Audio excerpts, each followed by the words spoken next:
Welcome, everybody. Uh, Another Friday. I missed last one, but Danielle and Omid did a good job showing off cloud workers and or Cloudflare workers. Very interesting one. I highly recommend going back and watching that one. It's on YouTube. Today, we're trying out Ampt, right, and trying to prove if the developer experience is as they claim. And with us, we have nothing else but then Jeremy Daly, co-founder, CEO, um, big pusher for serverless, big serverless advocate. Welcome, Jeremy. How are you doing? I'm doing great. I mean, obviously, the Celtics are world champions, so we can't dismiss that. It's funny you said, as we claim of the dev experience. Let me tell you what we claim. We're trying to make a better dev experience. Is it the best dev experience? I don't know. And actually, I'm super excited to watch you actually do this today because, again, we've watched hundreds of developers play around with Ampt and build things. And we've seen where some of the frustration is. We've seen where some of the sort of elation is like, wow, this is so easy. So like we're just trying to build a better dev experience. So, that's what we're trying to do.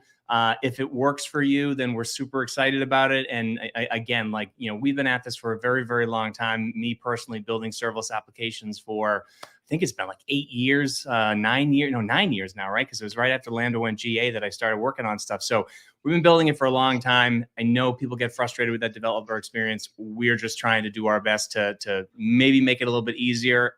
I think it's great, but I want to see what you think. Yeah, and I've seen a lot of, mostly you, right? You've done a lot of live streams, so I see how easy it is. I mean, you're in it all day, so I want to try it out, and I'm hoping it's just the same as how I watch it, right? So, we'll go over the documentation, pricing, all that fun stuff, and dig right into it. And I do have kind of like the mini project or the project that we're going to build. Yep. Alan Helton was kind enough of creating that, and he did it in like an hour, so I'm pretty impressed. But all the documentation with requirements and all that stuff, so we got something to build on, and let's get into it. Let's do it. Cool. Let me get the music, right? Because then there's several silent pieces when I'm doing npm install. Right. I like that. Okay. I like the music. That's good. That's good. Cool. Okay. So starting off, right? Ampt. I like the colors and the dark themed stuff. It's not in your face. But I usually like to go through the pricing, right? And it's again, you're doing a lot of, or you're doing AWS and the backing. Yep. At the end of the day, you don't need to care, but you're very transparent with what you're using and all of that. So that's pretty cool. And for curious minds like mine, you've seen my questions like, but are you doing this when you make that call? When I've been into your live streams. So it's priced per developer. There's actually a free tier, so right? We actually changed it. So it used to be price per developer. And look, and I just want to be 100% transparent with the pricing. I don't want to charge people to use this, right? Like, it's not really like, you know what I mean? Like, I just want people to be able to build and do better things. You're using AWS resources behind the scenes. There are costs to us, obviously, to interact with those environments and do some of that stuff. So we're trying to open up a new way for people to build. And so, yes, we have to charge something for it because obviously, there's costs involved and there's people involved and things like that. But basically, we changed the pricing to basically say, it's just pay the sort of a base fee to cover some of our costs, and then the number of environments that we manage for you in AWS, then you pay sort of per environment and sort of do sort of these groups of environments. So if you're a single developer, $7 a month, and also we will give you $5 worth of AWS usage, right? So if you spend $5 on AWS and $7 with us, you only end up spending $2 with us and $5 with AWS. And then if you're a team and you can have as many people as you want. We say up to 15 members. But basically the idea is $49 for your whole team, and then depending on the number of environments that you use, we'll charge you for those environments plus whatever you use on AWS.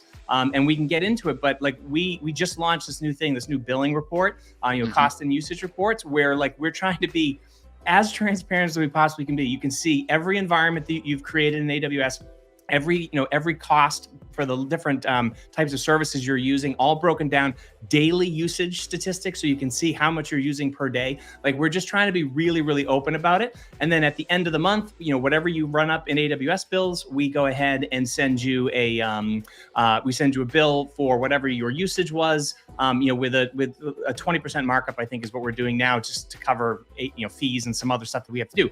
But like, again, just trying to be super transparent about it. So it's similar to how when you're using an AI model with Bedrock, right? And you're using Claude, it's gonna send you the bill for that, and right. and yeah, cool. Okay, so pretty straightforward. I do understand. I mean, it's a business, right? And you have employees, right? So you got to pay those, right? And also cover the bills for AWS. So of course you got to pay for a tool. So it makes a lot of sense. And here's the big chat. The $5 in AWS credits, right? And if you're working in serverless, right? If you have your own account and you're running like your blog and doing test stuff, you rarely go over $5, right? I've rarely gone over $5 in a month. And these $5 in credits, it's every month, right? So every month, right? And I mean, and just to give you some perspective, so we run our dashboard, and you'll see the dashboard in a minute. Actually, the website that you're seeing for Ampt, that runs on Ampt. Like, everything runs on Ampt. So just to give you like some perspective, the production environment of the dashboard costs $1.41. So it's $1.41 this month. Let me see what it was last month, because we were having it the whole month. It was $1.60 it cost to run our dashboard. And I mean, to give you some perspective around like the amount of traffic, let's see, I'll just go in, I'm looking at my own dashboard here. But yeah, so that's last week we've got 7.46K invocations, right? So like, it's not a ton, but it's a significant amount of stuff happening in the dashboard, and it costs $1.60 a month. Yep. Again, and as a single lone developer, right? If you're doing projects and stuff, right? Just even to learn, it's not going to run. It's not going to run the bill, right? Right. Again, and there's a free tier, right? And that, how are the environments set for a free tier, or the limits there? As far as, like you see here, there's up to 6 environments, and then plus, how does it work with the free tier? How many environments do you get? And those here, we call it a preview tier, and so we basically limit you to I think it's 100 API requests per hour, like 1,000 API requests per day. It's just so you can go in and kind of get your feet wet, and sort of play around with it. Again, I think one of the things that it is really sort of, it's become an expectation that a lot of things are free in the cloud, because cloud providers have free tiers, and PlanetScale had a free tier for a very long time. I mean, part of that expectation is, if you want to go in and play around with it, that's fine. But if you can do anything that you're getting value out of, you got to pay for it. I mean, it's just sort of the way that it is. And so we can only give away so much for free. So you do have the ability, I think, to create 3 different environments, something like that, but you can't create like preview environments and some of those things, but you can, use your developer sandbox and that kind of stuff. Cool. Awesome. And I know we got a comment here, and they said, never mind, but it's a good question, and probably one we should have started with. What is Ampt? No, I mean, essentially Ampt is a developer tool. It's a platform that basically allows you, so it does everything from CI/CD to your build management, to monitoring, to maintenance, everything that you do. There's a whole step that you can, or basically you just write application code. And what Ampt does is it takes that code and it deploys that into AWS on your behalf. But it does everything, including, packaging all of the libraries for you, just to, figure out what the infrastructure is needed, deploying the databases, all that stuff is handled for you.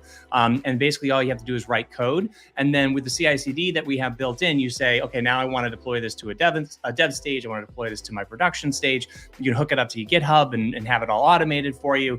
But essentially it is an end-to-end software development tool, or software development lifecycle tool, that gives you everything you need to build I think we're going to build like a CRUD app today, or you're going to build a CRUD app today. Like, I mean, CRUD is what, 95% of the apps that people build. Mobile backends. You want to build a Next.js site. You want to build a remix site with Remix, or you want to use Astro or something like that. Like, we support all the front end stuff. We support all the back end stuff. So there's quite a few things you can do with it. But it's essentially a tool for you as a developer to build applications on AWS with the scale of AWS, using those native services without you having to become an AWS expert to figure out how all that stuff works. Perfect. Cool. Okay. So let's talk about a little bit. Okay, yeah, pricing. So I'll just keep the docs open for my reference as we go through this. But I do want to bring up the little kind of thing. It's a README, and let me get a preview of the README markdown. So the app we're going to build, it's basically, we're going to have an API, CRUD, right, with the listing. Right. We want to leverage events, right? So I know Ampt has the events portion to kind of pub sub and just test out complex data structures, real-time notifications, CRUD data, and storing that data, right? And potentially mapping it. But every time I try to do the UI, I kind of get stuck, but we'll. Well, this shouldn't be a test of your JavaScript skills or your coding skills. Yeah, so I will help out as much as I can. I do find that that's one of the things that always frustrates me, like with live coding. It's like, I mean, I'm a great developer when nobody's watching. But when somebody's watching, suddenly everything becomes a lot harder. So and I do make sure to differentiate when it's my coding inability versus yes. the actual tool. So. Right. Cool. So let's start with just a simple folder, right? So let me just go to Git, and yes, I use Windows. I always call this out, and we're gonna do GPS tracking Ampt, and I'm just gonna open this folder and again, and I haven't looked at the get started. I don't know if this is where I should be starting, but I just always want to. It's a very good place to start. Yep. So. Once I just wanted to have VS Code open over here. And there it is. Cool. Let me make this smaller. Zoom in, because then I forget. And we're good to go. So let's go back to the docs. And let's get started. So pretty typical to start like this. npm install, right? So I do think I have it, but let's make sure I'm up to date. So let me just do no, it's just Ampt, right? Yeah, Ampt. Oh yeah, if you do. How far behind am I, Jeremy? Well, so if you run Ampt, so just type it in, Ampt.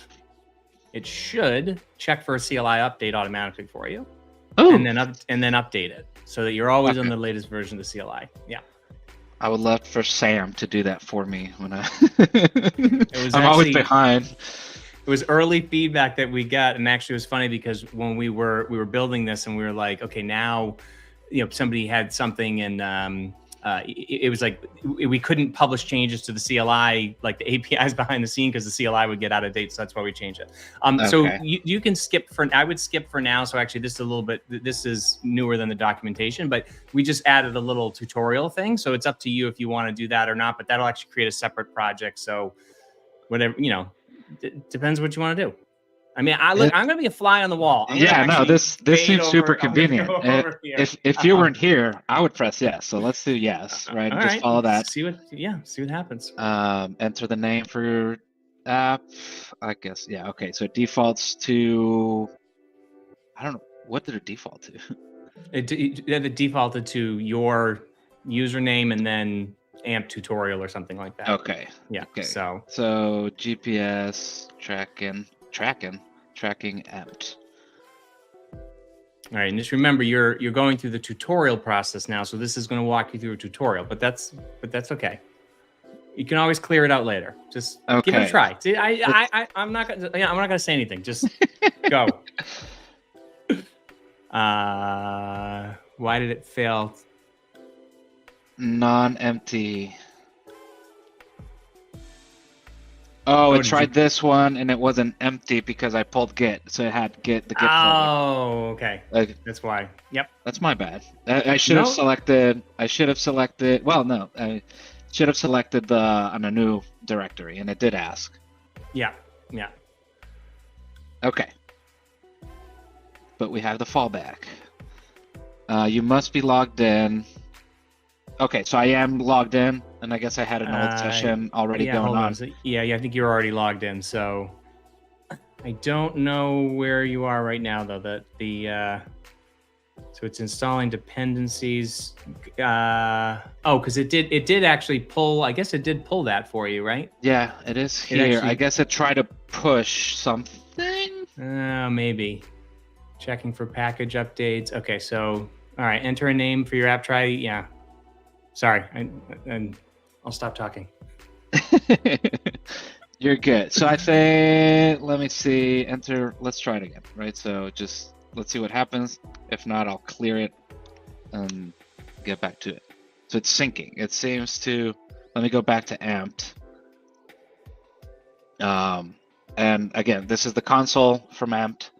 I'm already logged in with Google, right? So, or GitHub. GitHub, maybe. So yeah, it was GitHub. So here's the app, and yeah, it did automatically sync, right? And that's something you did mention. It's everything is synced, right? And that's I'm a very, very much pro cloud development person. So anytime I can, I want to sync with the cloud, and Amp seems to be like that at the beginning, and that's super helpful because I've tried to do stuff locally for serverless, and it's not that nice. Cool. So we got environments. It created a sandbox environment for me. There's parameters. I'm assuming I can set like constants or any constant throughout the application. Secrets, maybe. That's what they are. Parameters are secrets. Yeah. They're encrypted, okay. So yeah. Okay. Cool. Groups, parameter groups. Okay, and we'll dig into these. Nice, okay. So I'll take a step back, right? Let's just navigate a little bit in the AMP console. So we were in the apps, there's templates. So these are getting started templates. Full stack, I see options here. Oh, let me zoom in a little bit. So like you mentioned, Next.js, Astro, Nuxt, a lot of stuff supported out of the box, backend, Express, Restify, Hono, Nest, and pure front end, Angular, React, Vue. Cool.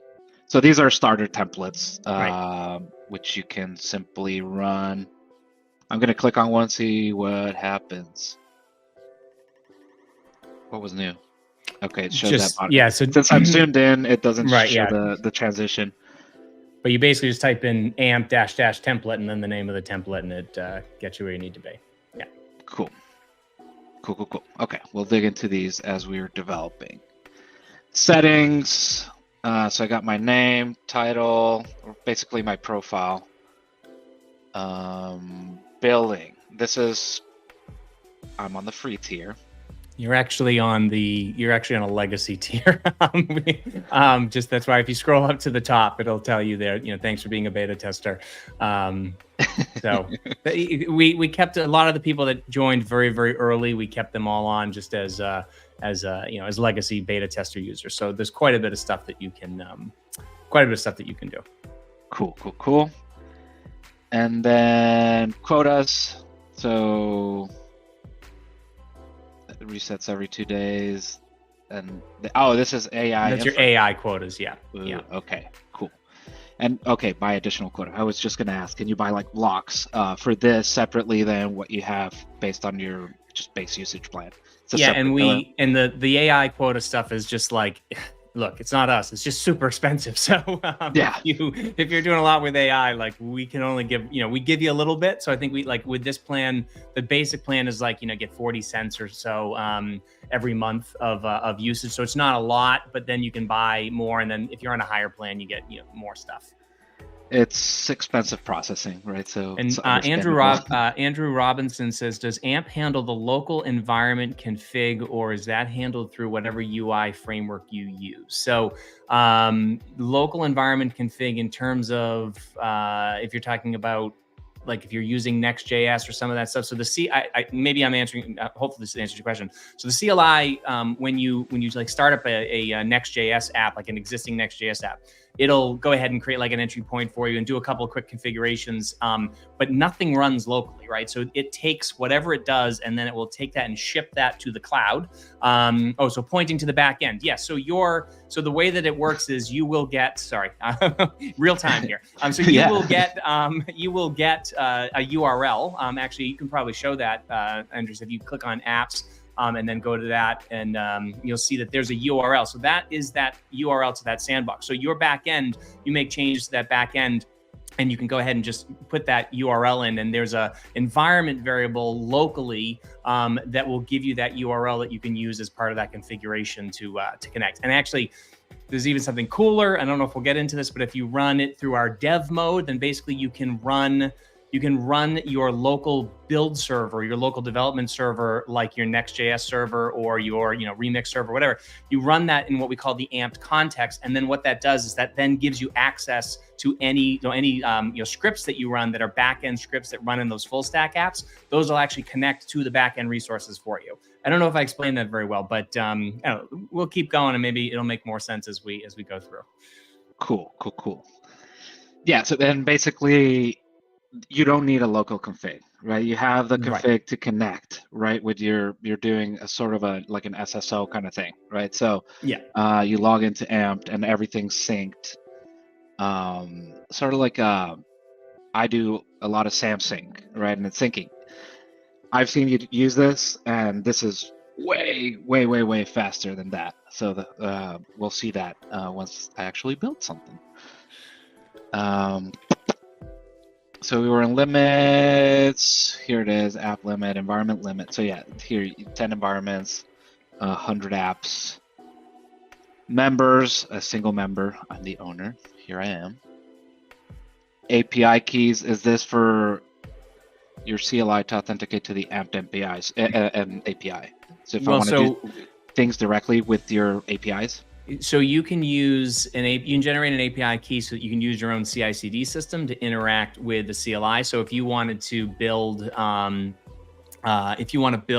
your own CI/CD process, like you want to use GitHub Actions or something like that to do the deployments, you can do that, and you can use that API key, and then that will go ahead and authorize you to do that. So and you can run it. You can use that API key locally if you want to run some local scripts to do some stuff for some coordination. Yeah, so if you have like a web app and you're running sort of like Cypress automation tests and stuff like that, you can spin up a sandbox environment, run the test, spin it down. Cool. Yeah. And we use these API keys to build like the dashboard, for example. Like we have that through GitHub Actions because we do a bunch of other stuff, and so it's part of a number of other runs. But we can then use that API key to deploy the different stages of the dashboard, all with that API key. So it's super flexible. Just makes it nice. It's just a handy thing so that you can add more automation if you don't want to use other stuff that's built in. Cool. We already saw a little bit of the parameters. Let me explain parameters quickly, because I just want to make sure this so that it's a little bit clear, because it's basically a secrets management system. And what it does is we have org level parameters. So you're in your organization right now. So this would apply to every app that you create. So let's say that you want to create a param that's called, like, I don't know, whatever. You maybe have an API key for something that you want every app you have to have that API key. You can create that here, and every app will get that parameter. It will inherit that parameter. Then within each app, you can override the parameters that are set at the organization level, or you can create new parameters that are just app level parameters. And then in every single instance, or what we call environments, you can those secrets are inherited, but then you can actually override those at the individual instance level or the environment level. So what that gives you the ability to do is to say, look, all of my environments by default, I want to use this dev key into SendGrid or something else, but then in my production, I want to use this particular key. And then what's even cooler about it is you make a change at any level. right? So if I change an app level parameter and I've got 50 environments using it because I got 40 developers and staging environments and previews, that will go ahead and automatically push an update to every single one of those live environments for you. So you don't have to go and like refresh the app manually or trying to figure that out. So you can use it for really cool things like feature flags or like, and there's so many cool things you can use it for, as well as having those secure secrets for you. So they're like, if you're in like a UI app, is it subscribed to something where it will push that update automatically, basically? Yeah, I mean it's all because we know everything's mapped, right? We have the whole sort of mapping built out on the back end, so we know where everything is. So if we know that a particular app and an instance of that app or an environment of that app is using that, we can go ahead and push that automatically to it without refreshing everything. You don't have to redeploy it; just updates the parameter for you. Nice. Okay. Cool. And I like the overriding at this level, right, for per environment. And again, if you're running CI/CD, I'm assuming you can pull it, update it in that specific environment and all that. So right. Cool. Just the region, always. Yep. I like to live on the edge. So every live stream I run on US East 1. Let's see. I've been always the new stuff. I've been fine every Friday live stream. So we'll hope we'll still be fine. And something interesting as well about the way that regions work is you have a default region at your organization level. We support, I think it's 6 or 7 regions right now around AWS regions. We'll support more in the future, but again, like we just wanted to kind of cover different parts of the world. But the cool thing about regions is when you deploy an instance of your application or an environment, instances are old word, that's why it's stuck in my brain, but an environment, right? Just people, I think, get that a little bit better. Every time you deploy an environment, you can choose what region you want that in. And so if you have like a production environment that you want to deploy in US East 1, but then you want to do the same thing in EU West 1 or something like that, you can deploy the same exact app into 2 separate regions. They're managed separately, so they'll show as separate environments. But if then you could hook them up to like a global DynamoDB table, or maybe you're using Fauna or some other third-party system that replicates for you. You could connect to that, and then based off of the environment, you could change the parameter to know which one it's supposed to connect to, and so forth. And so you can do multi-region very, very easily with this as well, if you want to. I mean, you don't have to, but I mean, it's there. It's already built in. Yeah, and it's kind of talking about it's not just for like pet projects and stuff like that, right? So it has the resilience, the availability. You can provide the availability that you need with replication and all that, right? You can have an active environment. If US East 1 goes down, I can have my things over here in case I need it. Right. Cool. Okay, and then that's good. Git was the last one. Yep.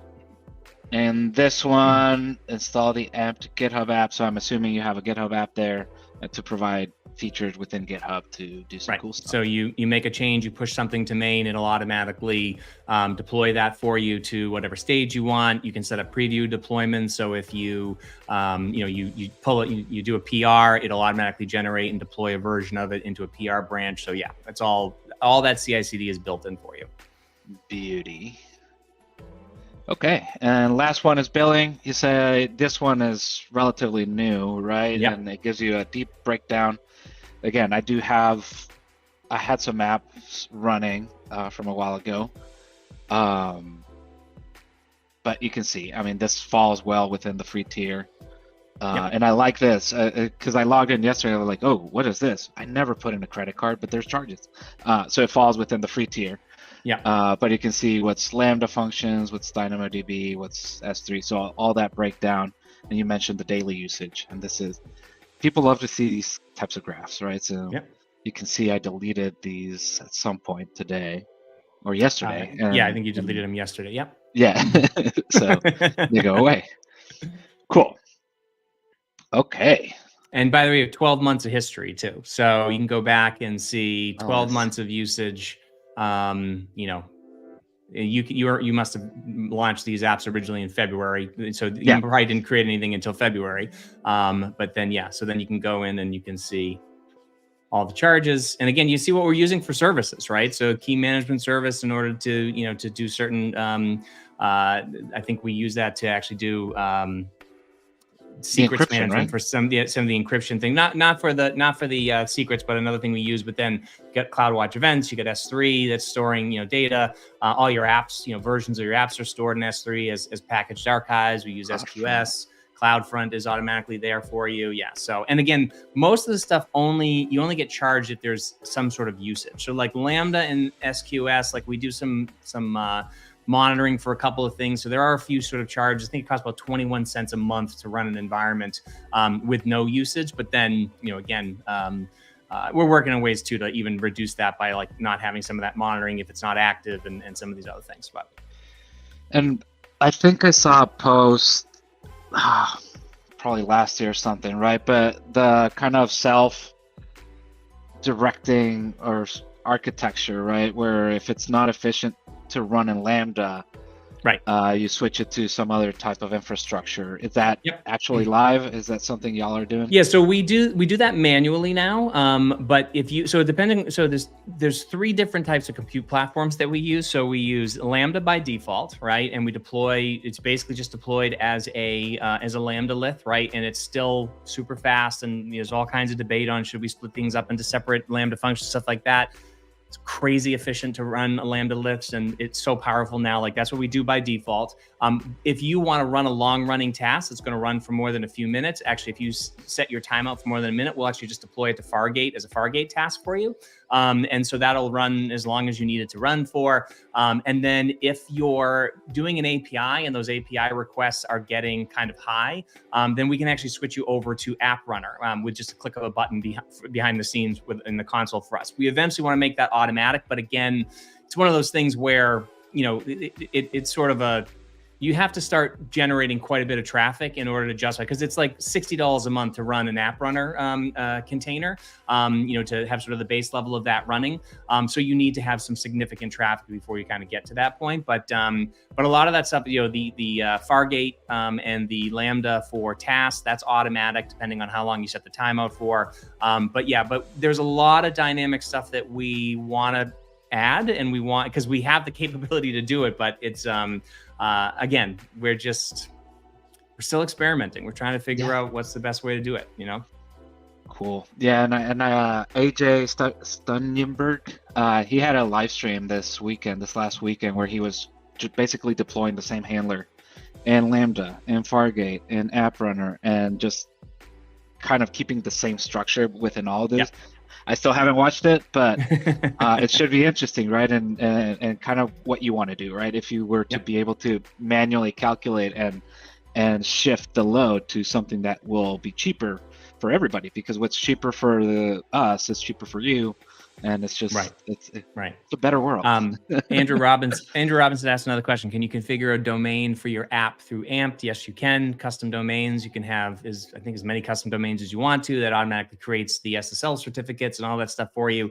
All you need to do is have a domain provider if you want to do a naked domain or an Apex domain, then you do need to have a provider that supports the I think it's called A record aliases, aliases or whatever. So you can use, if you're using Route 53, then that's obviously built in, but there's several other ones that do it as well. Yeah. Cool. Awesome. Okay. So much interesting stuff. But now let's actually try and build something. Let's build it. Yeah. Okay. So let's see what it deployed here. So I'm just going to navigate, assuming I know where I'm at. So there's index. It has Hono. Yeah, this deployed that the tutorial app for you. So that's what this is that tutorial app. Has a bunch of stuff. So you got scripts, and and I'll just navigate the code out loud, right? So this is importing the data module, which is what I'm assuming communicates with the database, which in places is DynamoDB. So data get, and I remember looking at this a long time ago, right? So you got kind of this name spacing, which is basically you're naming your entities, right? And here you're telling it load to do, load all of them, right? Load everything there. Yeah. Cool. Looping through it, console logging. Let me see. So here, then, I'm assuming I have an endpoint already deployed that should be just the root. So let's see. Let's open. I got Postman here. My session expired. This always happens. Let me go to Thunder Client. So if I do a get to the root, do I get something?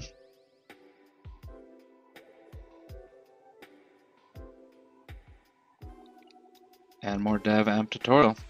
So you're getting you're getting the because when it's deployed, because you get that error, it kind of So you're well, if you actually go to, that's the index for /get. So actually this is running all as there's no, I don't think there's any static files, right? If you go over to your directory again and look in that static folder, static. Oh, just the Ampt. So I mean, you could load this in a browser and see what it does. That's true. You know? If it's a get with no. It's a new. Okay, that says my firewall. My company. So this is a new domain, so it's going to block it. Oh, so you can't? Can you not get by that? I'm trying to think. Maybe not. Oh, firewalls, security, always getting in the way. Yeah, they always get you. Yeah. If you just had everything just a star permission in IAM, it would just be so easy, you know? If we actually, because I can change this to not be HTML, right? And just do plain JSON. Right, you could, there's all kinds of things you could do there. Yeah. So just do, we all love the hello world. And then let's have, am I missing something? So you can't just, you have to return, so do c.json. Oh, okay. Because this is Hono, so that's just their format, right? So just c.json, and then that should, now you should get that. Okay. So now if I go to Thunder Client, send this hello world. Yeah. Okay. Simple enough. So we got it started. And by the way, just so you know, when you save that on your local machine, and then you went over to Thunder Client and you hit, Oh yeah, I just assumed everything. Yeah. You're calling an AWS account. This is all running on AWS. So basically, if you go back to your index file there, and you've got I don't know if you can see. Yeah, you get some stuff kind of the CLI on see, it's showing you these last sync things. But if you just make a change, like change hello world to hello. I'm gonna try and be as quick as possible and see if I can catch it before it reloads. There you go. The file save takes 3 seconds. I have autosave. Oh, okay, gotcha. Yeah. Yeah. So when you change something, boom. And if you hit Control it's almost immediate. It's almost immediate.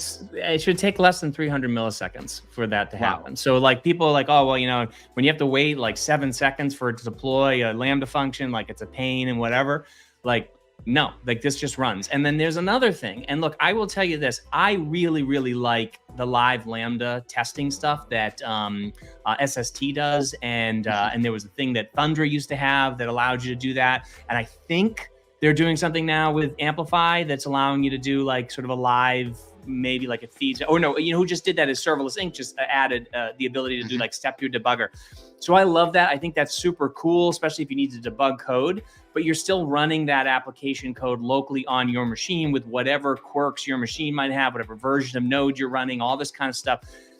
And I think that's awesome to do that. But what's really cool about this is that you're then running on the exact infrastructure that this will run everywhere else, right? So it's you're getting that fidelity. So that's what we tried to do with this. I know people love step-through debugging and some of those other things, and I think that's a really cool feature. We're going to look at trying to add something like that as well. But you just have, this is ultimate high fidelity. What you see is what you get in whatever environment you deploy this to.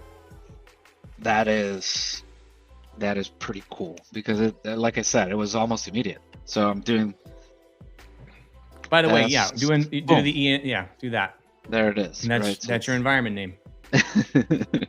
Cool. Okay. So now we're cooking. And yeah, it didn't take me much. I mean, I just followed the tutorial. I had a non-empty folder, so it kind of broke it a little bit. Gave you the protection to not overwrite that folder. Yeah. Yep. So let me go and open the Open API spec of what I actually need to build. So let me close this. I got the Open API, and we're gonna preview. It's Swagger. So here we have the CRUD, and then we're gonna post data points, right? So let's start with the post. It's just gonna take a name. We're gonna generate an ID, a UUID or a ULID. Store it in the database. Send the ID back, right? That's session created. There's no schema for the response. Alan, if you're watching this, I'm disappointed. But usually 201s return an ID, right? So let's do that. So I'm going to take in a name, save it. So I'm going to have a post endpoint with the sessions path. And let's just do that. I'm pretty confident I can get this. It seems simple enough. So I'm going to leave, as usual, when you start with the template, you got to leave all the template stuff, right? People love that. So I'm going to do post, and then it's going to be sessions. And then this is, let me make this better. So am I actually using the to-dos anywhere? Okay, this is not going to break. You would not, no. So you can, you can get rid of that. And we have if you were starting from scratch and you just did the basic Hono thing, then you would be, you wouldn't have all that extra stuff. And let's see how good AI is with, like, got Copilot or Q. I don't know which one I got enabled right now, but let's do Ampt. And this is data, right? And this is because you did form, not you could do from. You see, this is why I love people looking. Yep. And I'm assuming it's data. Yeah. Okay. You just created and connected to a DynamoDB table. So I wanted to pull up the docs, right, just to make sure. And I have you here. Well, the best documentation someone can have, but it's Ampt data. Your data is just set there, right? So right now, did it actually create it? And this is just curiosity, not that I should care or need to care, but it created a DynamoDB table for me. Or by default, Ampt environments have a database, a table deployed automatically for you with some GSIs, just so that you don't have to wait for that. But yes, so essentially when you do that, you're creating and connecting to a DynamoDB table. And I'm assuming it's single table, right? Because single table design, like the namespace is kind of like the prefix for the suffix or the SK and stuff like that. Correct. And you did mention by default, I guess, just out of the box, and what you get is 5 GSIs, right? I think it's at one of your live streams you mentioned that. Cool. You can get, set, remove, and I'm assuming these are the commands that I get from the data module. Getting started. Did it install all this for me? I'm assuming, and here, cool. I think you already would have Ampt data installed, although it's showing. This is spell checking. Okay. Since I use this, I should disable it for some files, but then all my variable names are going to be wrong. So right, exactly. It's helped me. It's like, description is a hard word to type correctly. I'll tell you that. Okay. So let's see, data. Let's see what we get here. Yeah. So all npm install ULID just to generate a UUID, since we need to return that. Or does Ampt create, when you save something, does it create an ID for you? It does not. No, you use a namespace or a collection, what we call a collection, and a key, or just a key, either one, and that is completely up to you. So you have complete control over the shape of your data. ULID. Okay, it's not used. Cool. So, cons ID equals ULID dot. I think it's just a function. No, Oh, do you need ULID.ULID? I can do this. I know I can. That's what I was thinking. Yeah, that's what I typically do, and then you can just call ULID as a function, right? Yeah. And then we're gonna do. Look at that data set, and then we're taking in a name. Does that come in as part of this context? And I know you know Hono. Yep. So that's Hono, right? So just so you can see, I jump over to the Hono documentation quickly, and I'll show you just where this is. But again, this is just Hono, right? So this isn't us. This is just how Hono works. But if you go over to docs, and then go under, I think it's API. It'd be under API on the left. Routing, maybe try routing. Or Hono request, actually. Sorry, Hono request would be under.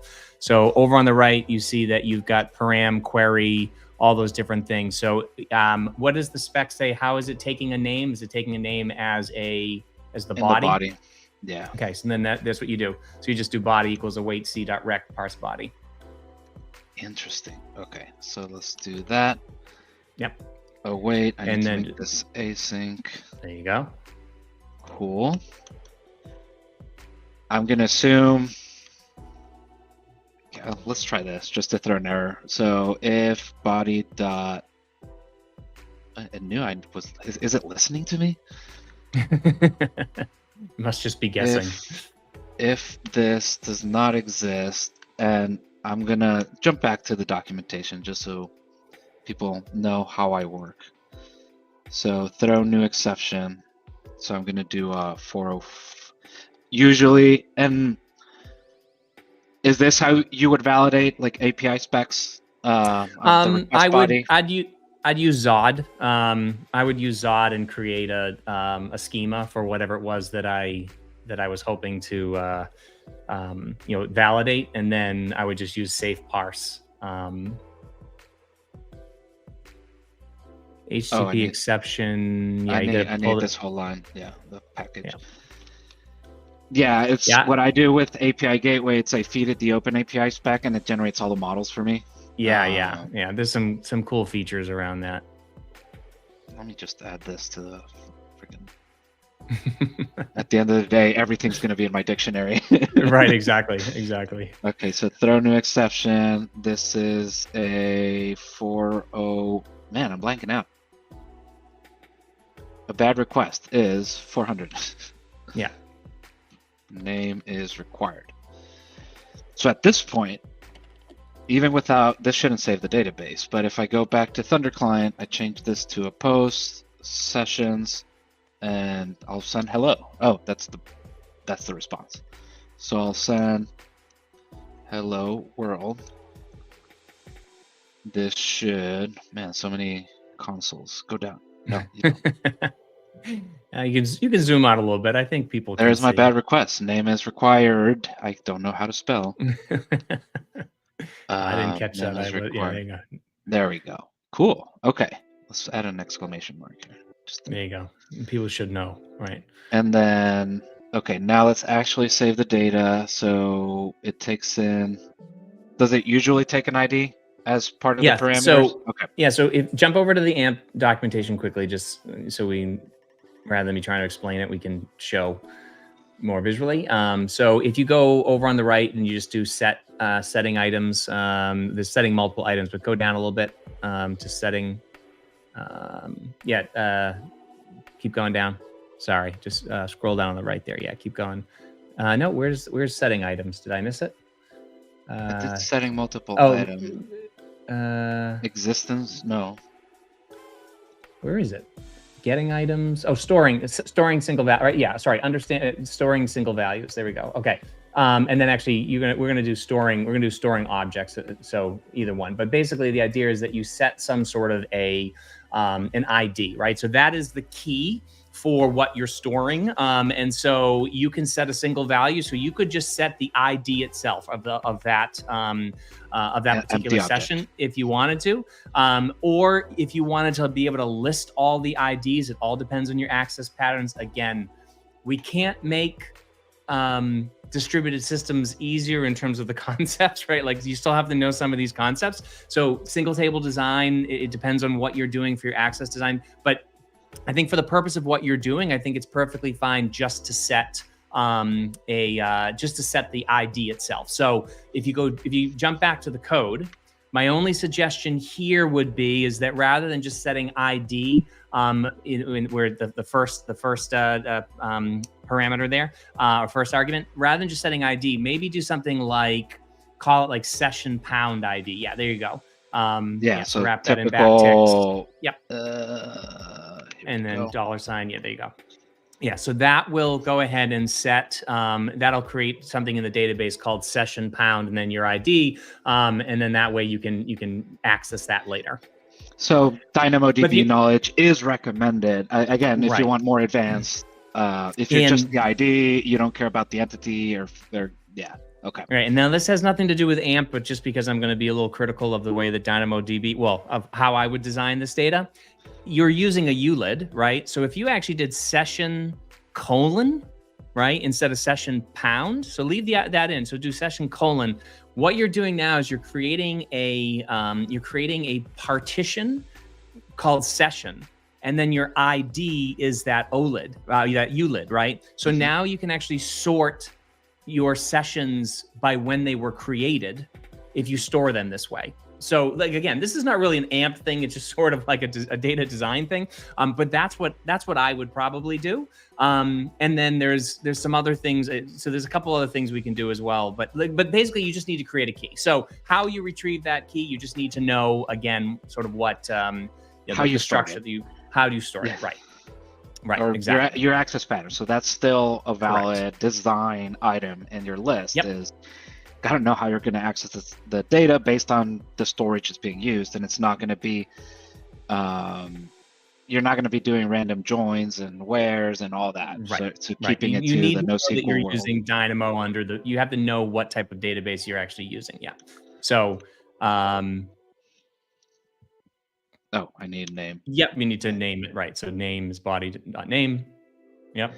And question here. So in the documentation, you do mention, I guess it's in beta. Now I'm remembering the SQL. You're using Neon, and for that, we did have a live stream. One of the first live streams I did with Alan was around Neon. So pretty cool database, but that's in beta, right? So not something.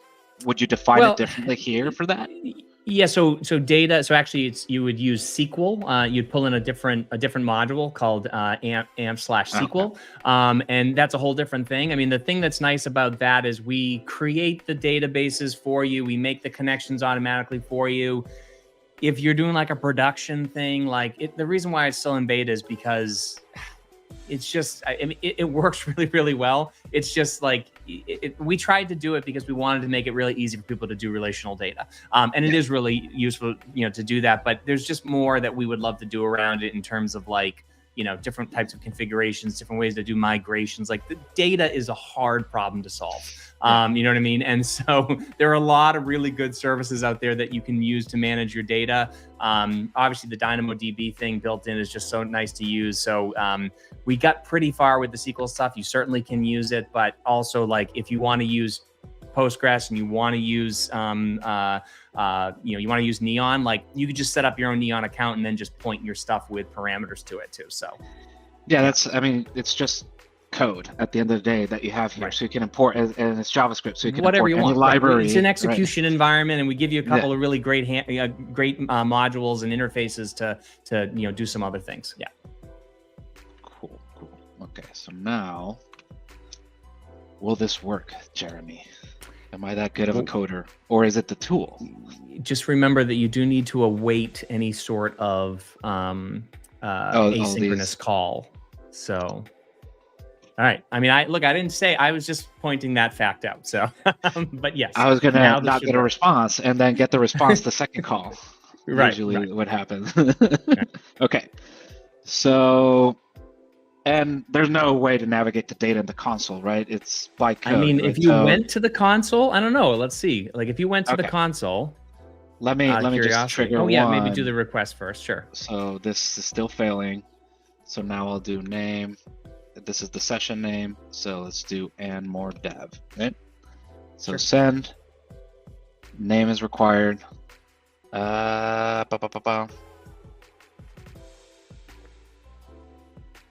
I'm pretty sure this must be a coding issue, but request parse body. Do the logs show in the terminal? That would be interesting to see. See what happens. Okay. I'm going to assume it's synced already. And go make this bigger. So I think you should see those logs, but I think it's because of there it is. It's okay. It's transform failed. Okay, so I've been getting errors with just name. Okay, this is because I had removed the environment name. I'm not using it, right? So you're not using it, yeah. So body isn't coming back for some reason. So you're not getting... Let's see. It might not be JSON body. It is JSON. So I think that what you're posting is when you the body, I think, is actually trying to read in maybe the form vars.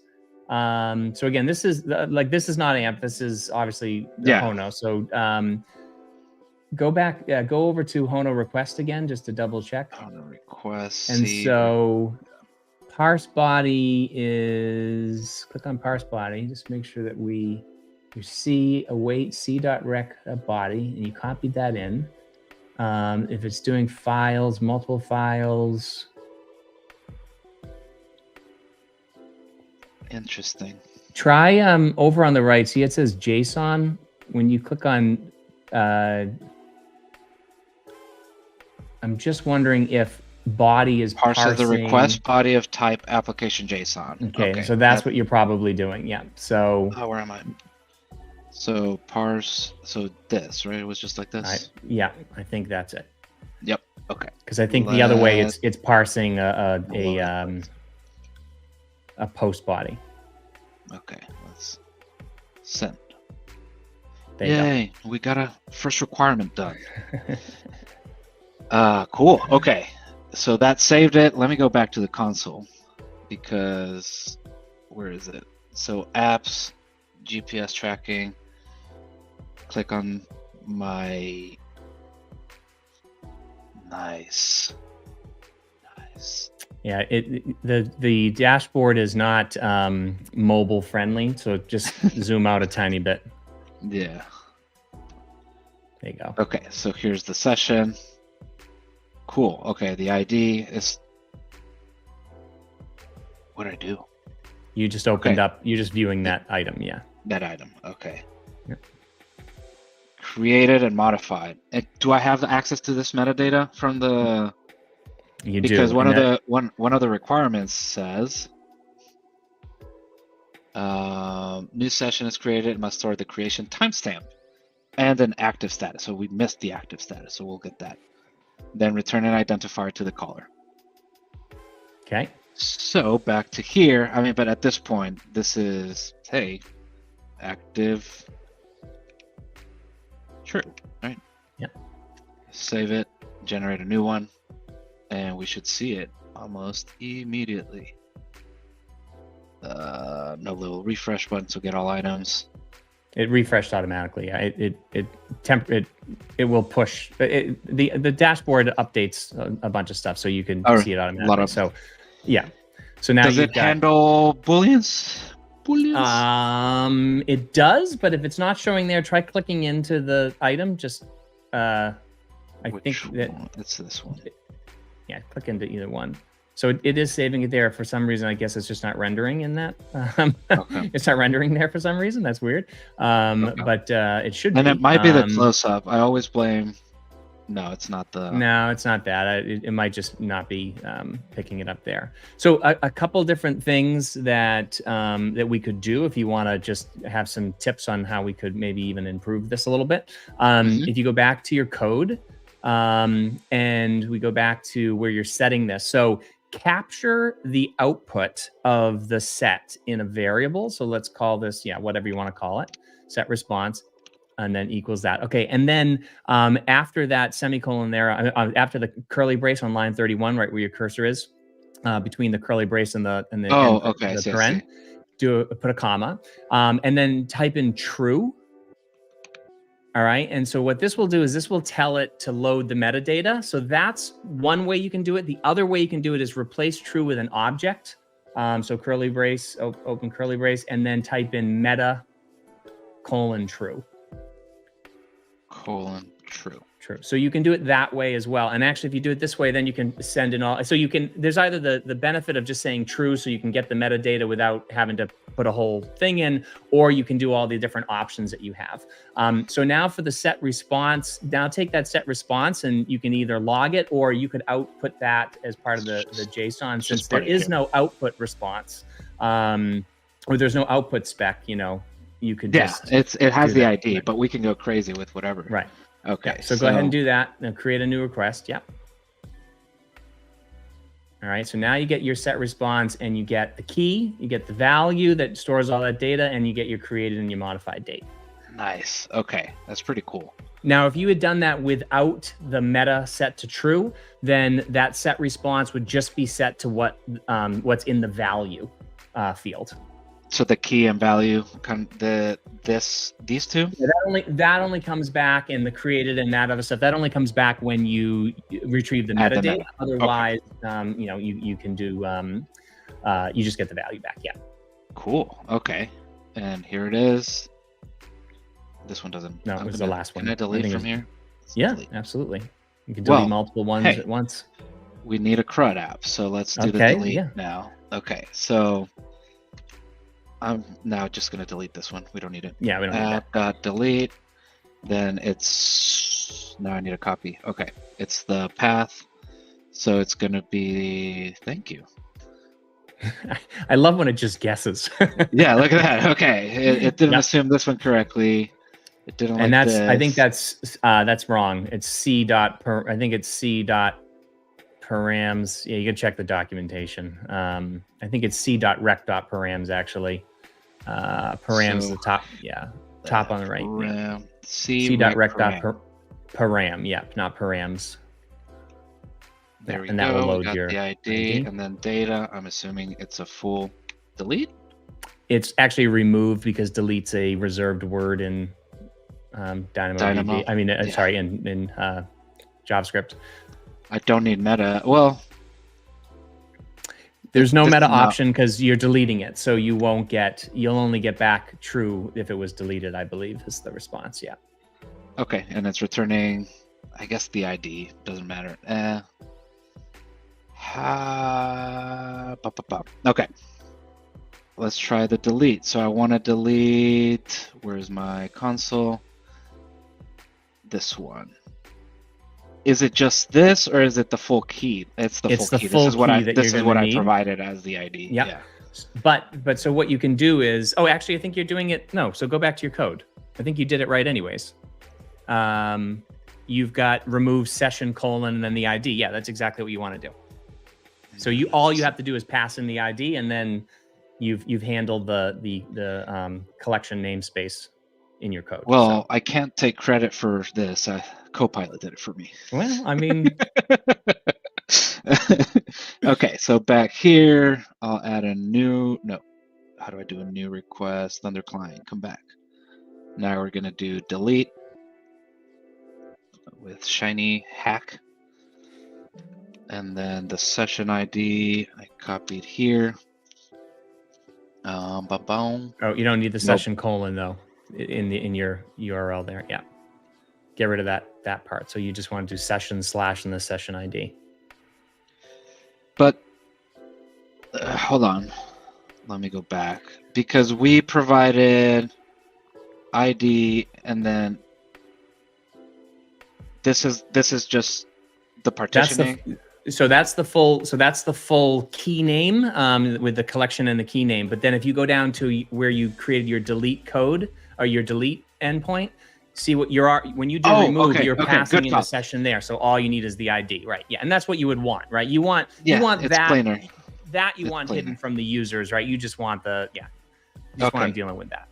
Yep, and then Yeah, I was Go gonna ahead and say, well, yeah, the URLs are gonna be nasty, but no, it makes sense. Okay, so send delete response is true. Okay, as you mentioned, we got a 200 and okay, automatically refreshed. yeah. Okay, so we got let's do the read, and I think we can go faster on these. So app.get, let's do sessions, just sessions, async. And this is getting all the sessions? Is Yes. that what's the spec? It wants to get all the sessions? Yeah, so it's the list. Oh, so okay, this yep. It's not this list, would be it's just gonna be get. Yeah. get, and the list is basically, yeah, with the star, right? So you're telling, get me this, all of them. Give me and everything in that partition. Yep. Get up dot get session ID. Yeah. Thank you. Wow. I mean, that nailed it. That's exactly what you need. Just use the tools that you have at hand. There. Okay, Right. so new request. That's the one we deleted. So let's get this ID. So it's gonna be Shiny Shack Sessions, and then the ID. You got my session. Oh, this is so nice. And then and just so, and again, if you want to just go quickly back to your code, if you want to get that timestamp that it was created, you can do that as well by just telling it you want to retrieve the metadata. So right after the on line 60. it's over here. Yep. So just do before that close paren, comma, true, or meta true. You can do either one, however you want to do it. Let's do it for both. I can't see your code because it's covered with the drives me nuts. I was just assuming the backspaces I needed. Yep. Okay, so if I do the get again, oh, there it is. Create and modify. So a couple, like some of the things you could do. I mean, obviously the shape of the data you can control. So if you wanted to take that and basically say, okay, let's move everything in value up to the top level, and then just show the created thing or rename created, you can do whatever you want. So I can move these to wherever I need? Yeah, well, I mean, once the data is pulled back, you can reshape it however you want. You have I'm the just JSON. saying, right. I mean, so this is the standard response of how it comes back. So here you're getting now when you call anything with the colon and some sort of a query operator, so a star or greater than equal to, you can use a pipe to do like between times or whatever. Then what you're going to do is you're going to get back an items, an array of items, basically. So that's what you're getting. So you're getting both sessions now in this items array, and you're getting all the metadata for them. So you're seeing the key, the values, created, modify. Yeah. And for querying, for example, I have the full it's not a scan, but the scan equivalent of all the sessions. If I wanted to do like a range, let me go to the documentation. Let me do range between. There we go. Cool. So this is going to be tough because. Or you're using ULIDs, right? So you would just need to know, but you do realize when you generate a ULID, actually with the ULID library, you can generate a ULID for a specific date. Yeah. So that's what we do at my job. It's like, okay, you have a date filter. Okay, we created a ULID for the begins, the ends. Yeah. Okay. And you can do that here as well. Yeah. So I'll just keep it as we can, because I'm not going to go generate the ULID and all that stuff right now. Right. Cool. Okay, so we got all the endpoints. Cool. Do we? Let's see. You have a create, read. Okay, so the API spec. So we got the post, get. Oh, put. We need an update. Yeah. I'm getting lost. Okay, so now let's do app.put. See if it does it for me. No, it's not. No, so keep typing. Sessions, okay. ID. When I add the comma, it's probably going to try and. async. Do it. It's thinking. It's thinking. There we go. Okay, let's. Sometimes how did it do? Patient. So Right, you so can only update it's the getting name. your ID. It's taking your body in as a JSON object, right? If there's no body, then it's going to say there's no body. Oh, you had body name. So again, I think it depends on what you want to be able to update, right? So name, active status, whatever you want to be able to update. So you have to add more. If none of them. Well, I guess in an update, I'm going to require the status. Yeah, you could do either way. So name and status are required. Then it's here, ID, active. So now I would do, it's active. The name is active. Active. Body.active, yeah. So here, yeah, I would even use like a body.active, sure. I mean, again, like this is where like Zod would come in great, because you could just make sure they're Booleans or convert them to Booleans and some of that other stuff. Oh, I see. But I mean, you could do whatever you want for validation checking, right? Like that's on you. You know what I mean? But yeah, that's good enough. This is just saying you need to have, this is asking you though, that you have to have both of them. Oh, yeah, so if no body or no active app. Okay, perfect. Yeah. So I would change your message to please provide a name or active status or something like that. You're so correct. Name or active and active. Or no, you did it or. Oh, because you're saying if either one of them is blank. If either one of them doesn't exist. Okay, you're requiring them both. Okay, yeah. My mind works in mysterious ways. I don't know what the spec was, is to say, do you have to be able to update either one, or do you have to like? I don't think it says, just session details. So yeah, here, but I'm probably the schema is not going to have required or anything. So yeah. Right. Yeah. And the status can be active or inactive, so we can validate that. You set active. So you didn't set a status variable. You set active, and then I'm assuming you would do true or false. So it depends on how you want it. So you could update that. We could fix that. That's true. Yeah. No, I like the spec. I like the Boolean better. Yeah, I do too. And then in terms of matching the spec, you can still spit out active or status active if true and blah, blah, blah. Yeah, exactly. We can still manipulate all that. Right.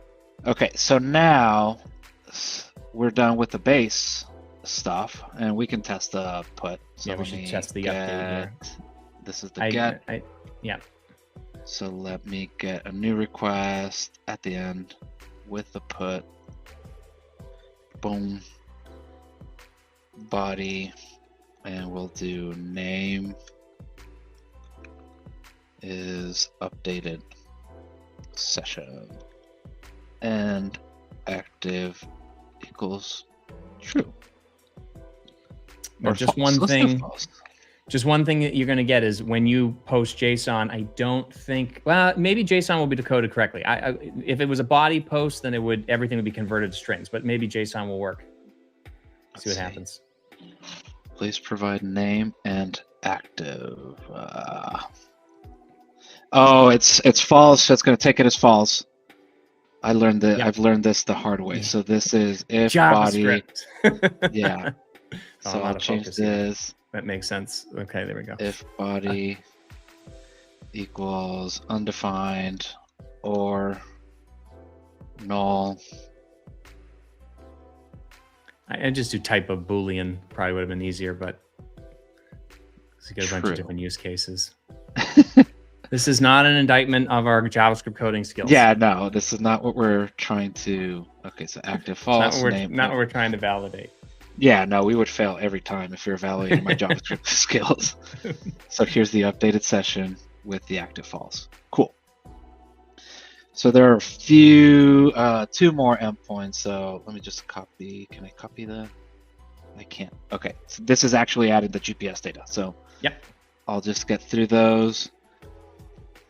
I'm assuming structure-wise, you can have several files, kind of like if you have different APIs, you would split them, and it depends on your structure. So you can import them however you want it. Yes, I mean, it's basically a monolithic application. It's a way you sort of design it, and then that allows us by doing it that way, again, it's super easy for you to use. It should be super easy to grok. You can import different, different paths and all that kind of stuff, whatever you want to do. And then it's just easier that way to go from one big one into, multiple versions if we wanted to deploy different things. So like, for example, if we deploy some of it into App Runner for you, or a task into Fargate, we just trigger the code all loads in those different ones, but then we can trigger them differently, and it's super easy.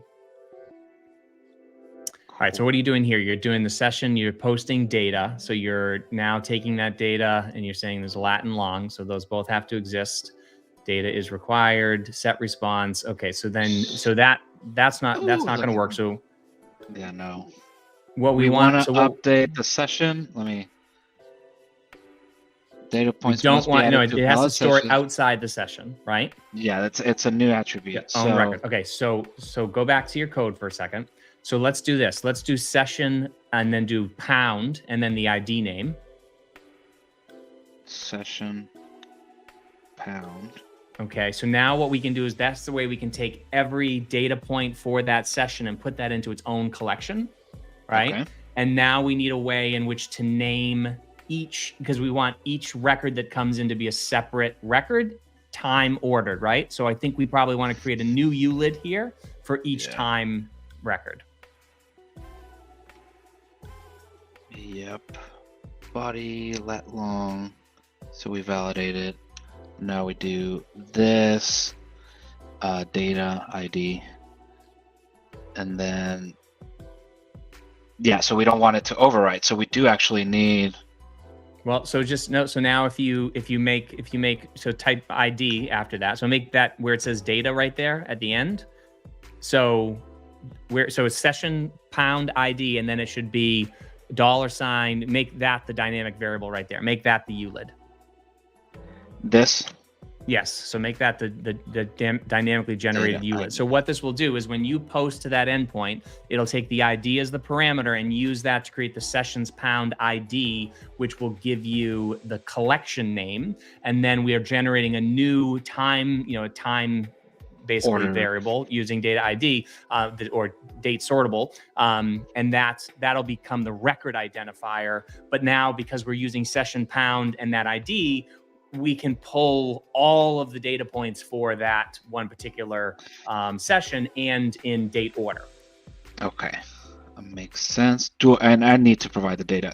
This, right? You don't need to store that again. No. I mean, what you could potentially do is, like you might want to store the ID as the actual ID just so that you kind of can see that there. Yeah, I usually have like the key params and then. Right. I always double store, right? So anything I use is like if I'm using data or a value from the body or the actual content of the item, I usually will store that in the body of the item and then use that as well as part of the identifier. That way the identifiers are just, you don't have to worry about trying to parse information out of the key, you know what I mean, in order to get information. Yeah.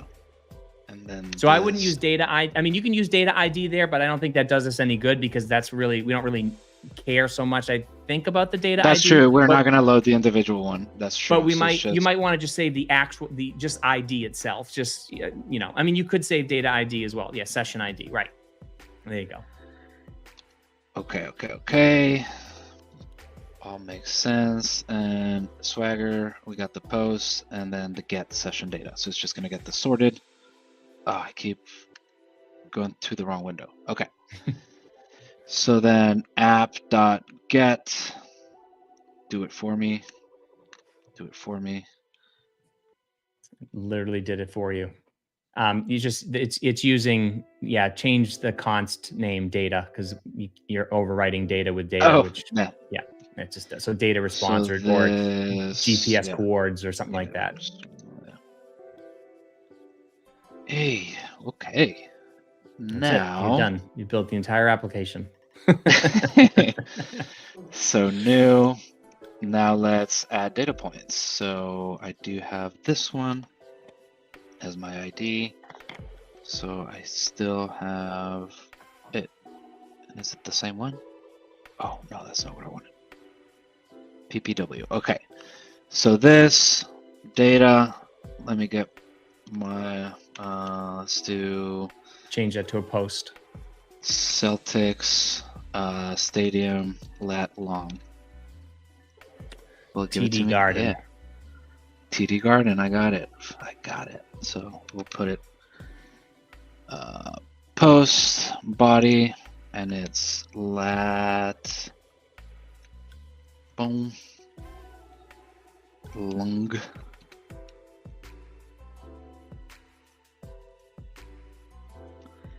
Here we go. Come on. This will send it. Okay. There you go. Simple enough. Let's go back. Where am I going? The console. Refresh. There is lat, lung. And yeah, just like Dynamo, I mean, not every field is used. Yep. Cool. One thing that I would do just to make your API a little bit more efficient is there's no reason to return all of that data when you add a new data point. So you're retrieving the metadata, for example. Oh, that should be What data. did I do here? Oh, because I did F2 data. Oh, you didn't update that everywhere, did you? Did you update that everywhere? No, I think it's in the context of this. Yeah, it's in the context that one thing. Okay. Yeah. So I would get rid of meta true from here probably, and then maybe you only want to bring back like when you do get response, for example, like I don't know. I mean that'll just bring back the data that you saved, just the value part of it. But like again, just leave it like that. Okay, it's not going to matter. I was just trying to think of like, you're bringing a lot of data over the wire for no reason, right? So yeah, that you're not going to use, right? Like you don't need it. And something it does mention is we need to, well, I do have the get already here. Session. We need to validate if it's active. Right? Oh, if it's an active session. Okay, yep. So we would go back here, do this. I don't need this. So session ID session if session dot active, if not active, throw. Yeah, let's just keep it as 400. Does not exist. It's not a type. So yeah, I mean, so some of the typing stuff, because of the way that we do like the meta stuff, because we serve it back two ways. So you usually have to sort of like define your own response. You know what I mean? Like you could either ignore that or I think if you set meta false, it might, will it understand? Let's see, meta. Try setting it as false. Yeah, because it's thinking it's probably thinking it comes back as an item. We've had so many problems with trying to get that right. There we go. Yeah, you can do. There you go. That's how it's I work either with... that or at TS ignore. Right, either one. Yeah, they'll probably never hire me for a TypeScript role. I will never get hired for a TypeScript role either. So I like it for basic things, and as soon as you start doing like all the weird, I don't know, it gets complex. But anyways, okay. So you're validating if the session is yeah. Right, so now we're validating. It's a get, so just send. Session is not active. We were working all along with an inactive session. So where do I have my get sessions? So active true. So let's get this one. Let's add some data. Obviously I could parameterize all this. Now this one, send. And we've got the parameters, right? I really don't know how to, but I'll just do. So hold on. What did you just do? So if you you posted to this one? To the data, yeah, and then I'm querying all the data. Right, and then you got the response data. Yeah, I think that worked correctly, right? So you posted the whole more entities are like or colon, I think your internet's slowing down on you. Oh, really? Oh, there you go. You're back now. Okay, cool. All right, yeah. So I think that worked, right? If you go back to your dashboard for a second. Yeah, over here. Yeah, your internet's super slow right now for some reason. Okay, there we go. Yep, and then just scroll down, see if you can find that latest one you put in. Here it is. So here are both. Can you hear me fine? I can now, yeah. Okay. Yeah, it's just a little delayed now, but that's okay. Okay. Yeah. So here's that. So yeah, I mean, I saved a new data point and I can save another one. So I'll switch the screens. I'll make sure to slow down a bit. No, you're good now. It seems like it's caught up. Okay. Okay, cool. Okay, so here's the post. So I'll change this to 40. I don't know. Send it. We should get 2. There we are. Yeah. If I get them, I should get 2, right? There. They are sorted. So I could do like a limit. Let me go back. So it would be, I'm assuming it would be part of like this. Could you provide like a, there it is, query options. I'm gonna go back here. So limit, I'm assuming there's no limit. No. Pagination. Start. So there is an option name, limit. Here it is. Am I still here? You're here. Okay, you were super quiet. Like, oh, maybe. Yeah, I'm I wanted you to see what you were going to do there. So, yeah, there you go. So that'll bring back 10. That'll bring back 10 data points. Let me do one, right? Just for the sake of our example. Yeah. So we got the 2 right here. So your standard pagination, you get the last key, so you can add. Yep. I'm not going to do that right now, but you can add the input as a query something param. Cool. If you want to see, just go back to the documentation and click on the pagination link over on the right-hand side. It should be there somewhere, right there. So click on pagination. Okay, and then scroll down.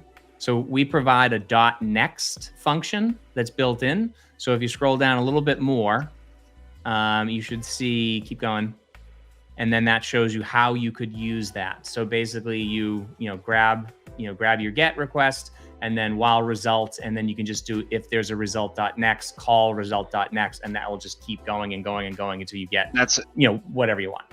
When I say that, yeah, usually when you're trying to like populate a drop down or something like that, you truly don't want pagination there. So you want to load it all. So you would do something like this. Yeah, right.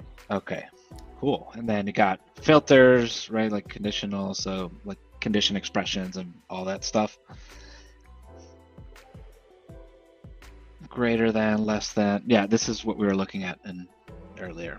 Cool. Okay. So we're storing data points. We're getting them. We're getting sessions. It all looks beautiful. So I'm going to go back here and we're done. We're done with the API, right? Data ingestion, data reading, cradle is done. So it would take me like an hour with conversation. So not bad. It's actually pretty good. I mean, and look, if you had known how to use Hono, right? Like, because again, I know you're new to Hono. And if you had used Ampt before, I mean, I would have built this in 8 minutes, so. Now I can truly pump out endpoints connecting to the database, right? Obviously you have storage, right? For files and stuff. But I'm assuming it's a similar interface. You're taking data blobs. Does it do like pre-signed URLs, just out of curiosity? Yep, you can generate pre-signed upload URLs and pre-signed download URLs. Yeah. So it has everything you would need. Checking the comments. Okay, there's no questions or anything. Cool. That means I'm an incredible coder. So let me go back to the README. Right. So they're their own record in the database, not a collection hanging. Right. So we definitely did that. Every 10 data points and asynchronously calculate the total distance and average velocity. This is where Alan went a little bit crazy. Updating the session record. Okay, so trying to get into the async nature, right? So let's see. When we save, before we save, let's pump out an event that I'm listening to calculate data asynchronously and store it as part of that ID that it's listening. You good with that? Yep, but I think there's even an easier way. There's an easier way to do it. So we can just listen for data changes and then do it on data changes. Okay, and let me go to the docs, right? So let's. It should be as part of data changes. I'm assuming there should be reacting to data changes. Definition. So data on created. So you're just listening, and it's listening to every, right? So this is, can you add filtering? And we'll get to that, filtering by key. So yeah, let's get started and let's do a console log with data created. Yes, and we'll definitely need a filtering mechanism here. I was just thinking for a bit. Yeah. So I'm just going to handle it all in the same file, right? Again, you can structure this any way you want. We'll read the files and generate all of that. So is there like the equivalent, like the index HTML that's going to go and bootstrap all that? Is there the equivalent here? Yeah, I mean, basically what you would do is if you want to create, so your index in this case, index.tsx, but it can be index.js or index.ts.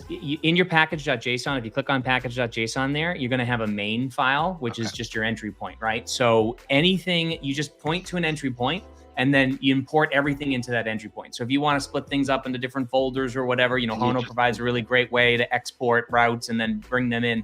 So you can do that. Yeah, it's structured any way you want, as long as everything is indexed or is it accessible through that index or through that entry point, then it all loads. Yeah, so you basically have multiple files with exports and such, and then you will import them, and Ampt takes care. Okay, what did you define as main? I can name it Andres.tsx. Doesn't matter, and it knows it will go in there and do the magic. Cool, okay. That question's out of the way. Okay, so I'm back in the index again. Yeah. I'm going to do it here. I'm going to paste data on created, and we'll start with this and just console log event. And let me just do event because I like to do this. Sure. So we'll do this, and we're going to do this post, just a new session.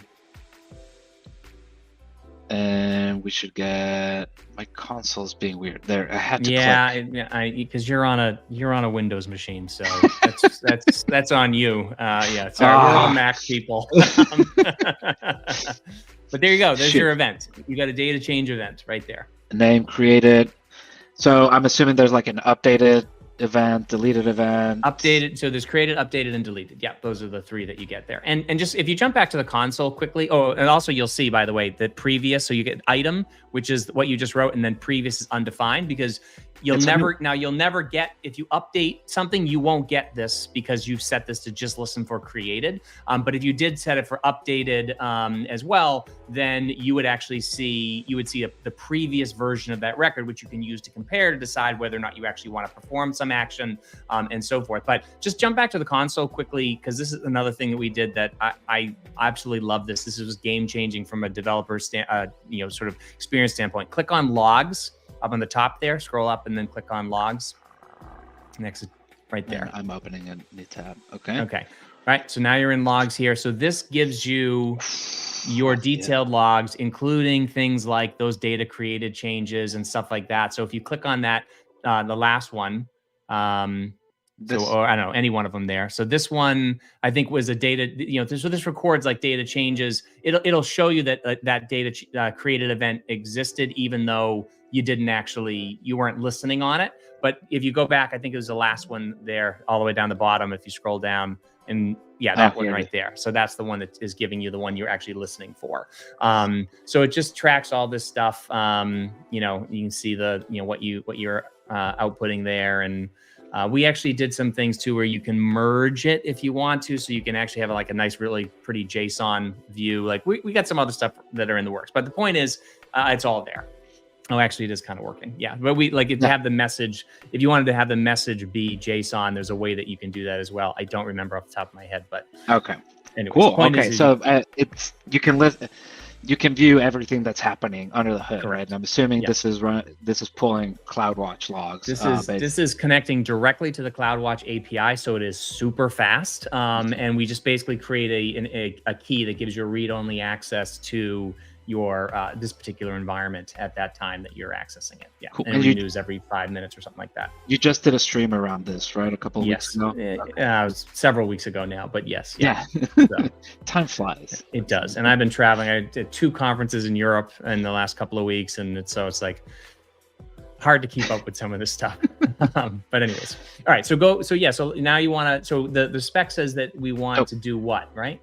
It's so we're listening. Where's the spec? So every 10 data points, asynchronously calculate the total distance and average velocity, updating the session record with the results. So this is where I could keep, session, I can keep a count of how many things I've received, and then when I hit 10, I calculate. I really gonna make that up. I'm not probably gonna get the math for that long right now. In the interest of time, all right, I'm gonna show you a little trick. So go to the go back to your code, your index file here. All right, and then when we create a data point, all right, so go let's see, so where are we creating the data points? It's right up there. Here. Okay, so scroll up a little bit, because we're checking. Is this where we're posting the data point? I thought we were checking to see if it was a valid session. We did for the update. I mean, we can do it here. So one sec. Well, are we supposed to make sure it's a valid session for? I mean, for a real app, I would think so. All right. Well, let's do this. So copy where you do the get when you do the update. It must be in the put. Where did here it is. Session ID. This is that it's provided. Where did I do that validation? Yeah, I know. I'm trying to remember. Right in there. The get. I did it in the wrong place, but we have it somewhere. So when you get the data, that's the wrong place we want to do that. So we should probably fix that. Let's fix that quickly. Yeah. So just copy that out. Yeah. I'll remove it. And then no session. Yeah, get session data. So we want to do it when we post data, right? There we go. So I would put the body Latin long. There's no sense of checking if it's a valid session, and move that whole section above before you query the database, right? Like, let's not query the database if you haven't provided a Latin long. You know what I'm saying? Yep. So let's do our valid. No need to do an API call. Right. So lightweight validation there. Okay. So now, rather than doing session await data.get, all right, here's what we're going to do. We're going to do await data dot actually let me do me a favor. Go back to the documentation for a second. Yes. Just because I want to make sure you get this right. And then search for atomic. All right, so updating, an atomic counter. Okay. Yeah, here we go. So click on the multiple value. Well, it doesn't matter. You can scroll down. So multiple values, right here. So what we want to do is, actually, you can do single value because we only need to do the single value, which is here, right? So we want to say, and sorry, scroll down a little bit more because we want to make sure that we have. I think this one says you can do the nested counter, right? Okay. So here's what we're going to do. So we do add and with a nested counter and a 5. So if you go back to your code, right, and we're going to do await data dot go up a little bit because we want to see about the session active. Here we go. Okay, so now await data dot add. So change that from get to add. Add. Okay, and then and get rid of the meta false stuff. You can take out that section. We don't need that. Oh. No, went too far. It's the worst sometimes. Right. Yeah. Okay. And then what we want to do here is in quotes, let's type in counter, I guess, or yeah, whatever, counter's fine. And then just comma 1.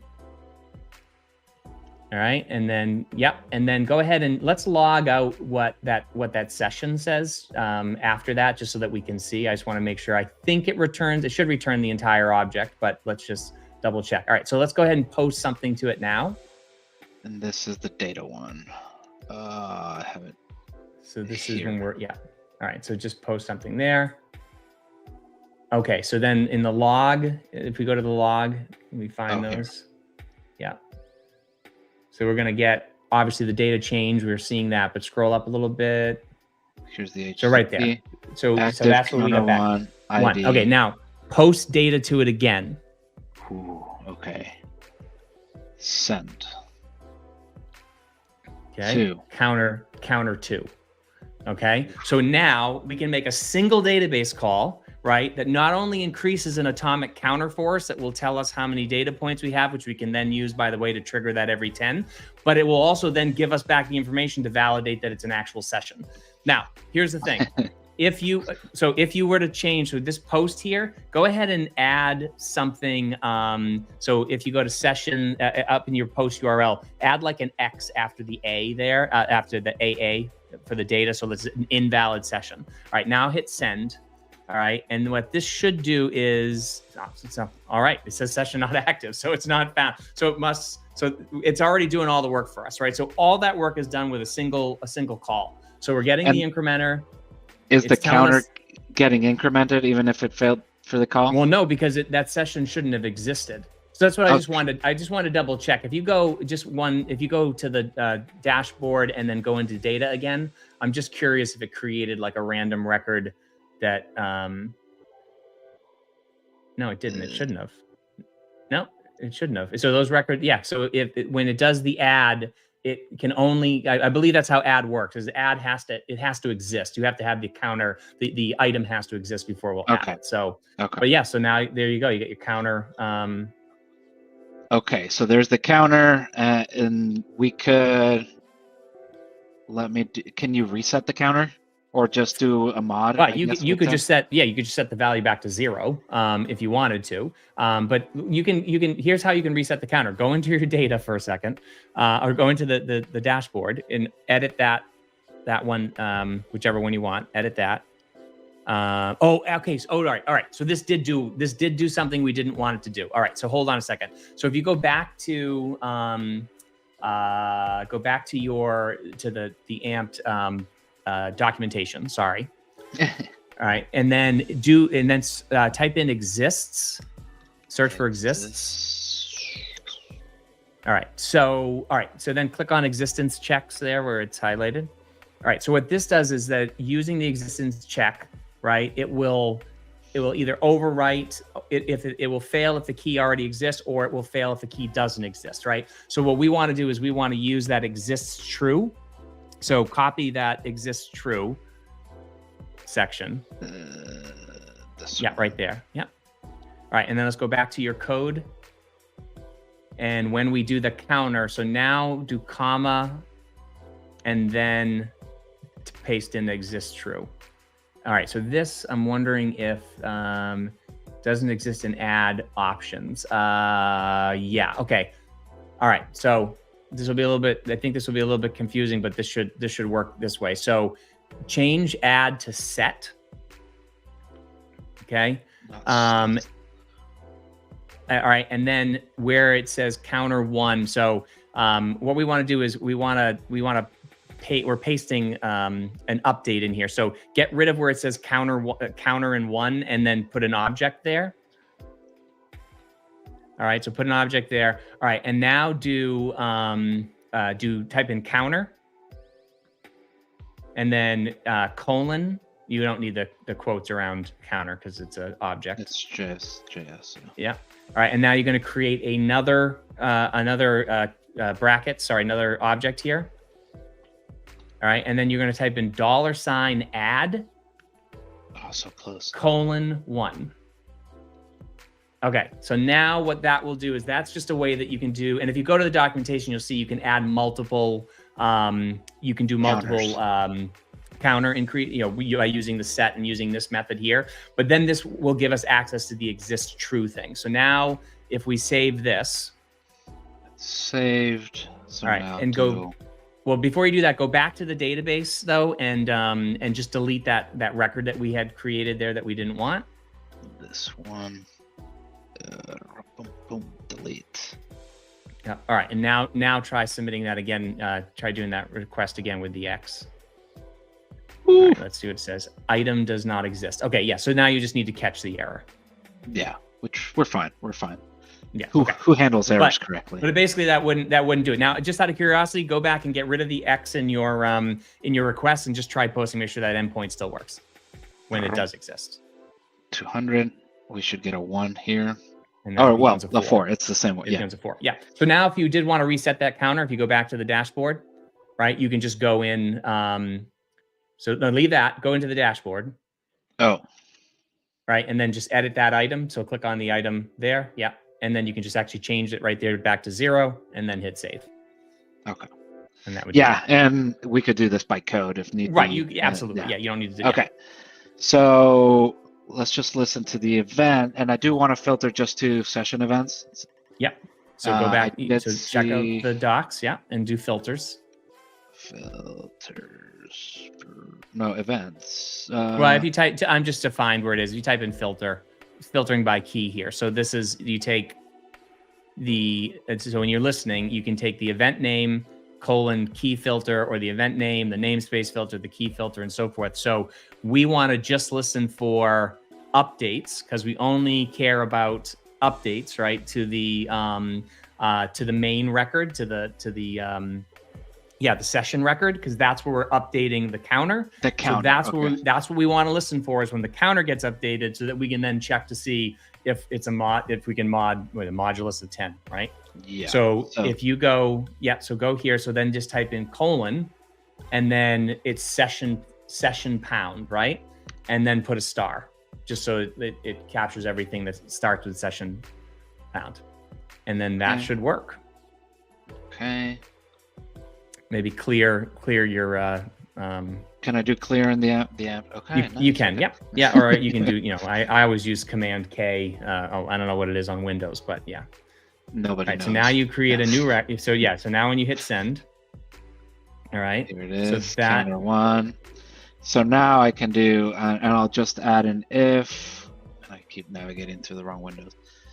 So we didn't get, that was just the HTTP request, the session that you just got back. Oh, that's true. We didn't get the event. You were logging out that it was there. Okay, hold on. What did you do? Something get an error there. Why did you get an error? I was typing something and then it refreshed with a failure. Oh, okay. Oh, gotcha. Okay. The autosave got me. Let me just do this again. So just the created. This one, send. So with this one, we do get the data change event. Yeah, and then if you scroll up, you should see the other one as well. Yeah, the HTTP. But hold on, you're not getting the. Oh, because you're listening for. Okay, sorry. Because we did create it and it already exists. That's right. So change that to. I think it's updated, right? Is it updated? Yeah, : session. Yeah, now do that. Okay. Clear your browser. Yeah, because we're creating, then it's setting the counter. The counter counts as an update, right? You could listen for both. I mean, or all of them. All right, so that work? So send. No, still just that. the HTTP. Oh, hold on a second. There's got to be something we're not doing right. Counter 4. So you get that. Go to your logs for a second. I'm just on the dashboard. Logs. And just do like 5, click on the 5 minutes thing or whatever. So it's a little bit, More fidelity. Deleted, updated. So session can you just go back to the docs for a second? It is updated, right? Is it the right thing we're listening on? Scroll up a little bit. Yeah, created, updated. Deleted. Or deleted. Did I type it correctly? Updated. Updated. Yeah, session. I'm assuming it's something with the filter. Yeah, I'm just wondering. I want to make sure that. because it is syntax. Yeah, because here it is. I mean, we got the updated. I can do, okay, so it comes in as item. We'll skip the filter right now, but we do event.item dot value Yeah. equals Dot count. dot counter. Yeah, dot Yeah. counter. No, that's not what I want. If so now where I'm getting to my I don't want to print screen. If this mod 10 or mod 10, yeah, that would we just don't need mod to 10. reset. It is how does the So no, just so after counter do space and then do %sign. It's just the %sign, and then 10, and then equal 0 or equal 1 maybe. Yeah, if it matches equal 1. And that should be a divisible by 10, right? Yeah. Console log. I'm the 10th. Let's see. So get rid of console log. So don't log the event, because otherwise we'll just get a whole bunch of noise, right? So and let me get the other one. This one. And we go to this one. Send. And logs. What'd I do? Expected 136.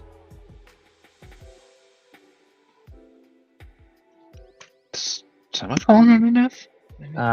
Is it not lighting? Let me try it again. What did you do? I broke it. You broke it. It's broken. It should give you the error. Transform failed with 1 error. Expected : but found. Is it? Are we not modding right? Let me JavaScript mod and remainder. So 13 expected output. No, okay, so let me console log the number. I do think we have that right. But then this or this would give us, let's see, and then I'll do this.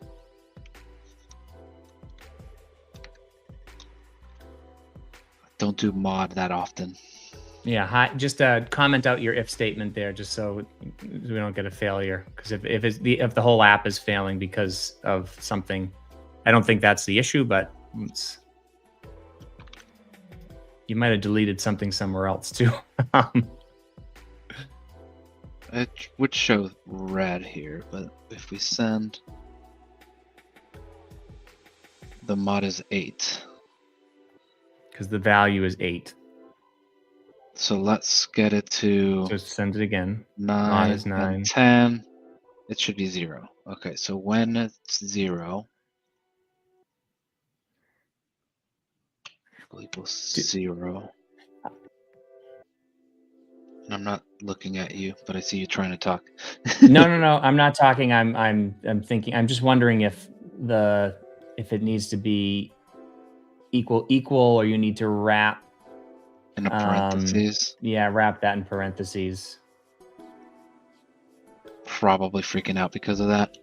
It could be. Okay, Yeah. so back to our request. There we go.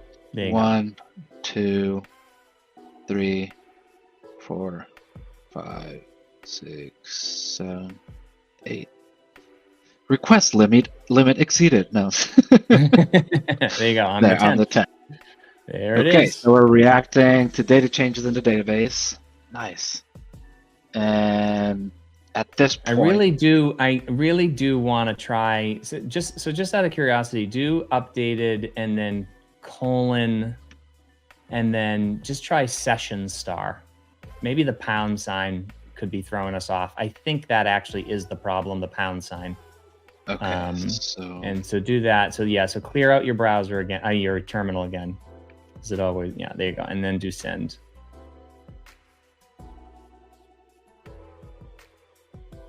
Why are we not getting that filter? So just out of curiosity, just change it to star. So go back and just do star : session.